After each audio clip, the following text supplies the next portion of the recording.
কিশোরগঞ্জ জেলার শোলাকিয়া ঈদগাহের পর আরেকটি বড় পরিচিতি এখন পাগলা মসজিদ। শহরের পশ্চিমে নরসুন্দা নদীর তীরে অবস্থিত প্রায় ২৫০ বছরের পুরনো এই মসজিদটি। পাগলা মসজিদের অন্যতম বড় বিস্ময় এর দান সিন্দুক। প্রতি ৩ মাস পর পর যখন এই সিন্দুকগুলো খোলা হয়, তখন বেরিয়ে আসে কোটি কোটি টাকা, বৈদেশিক মুদ্রাসহ স্বর্ণালংকার।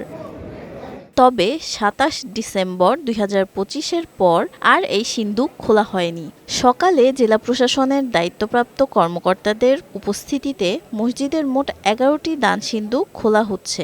মানুষের বিশ্বাস, এখানে দান করলে মনের ইচ্ছা পূরণ হয় এবং রোগব্যাধি দূর হয়। আর এই বিশ্বাস থেকেই দূর দূরান্ত থেকে মানুষ ছুটে আসেন এখানে।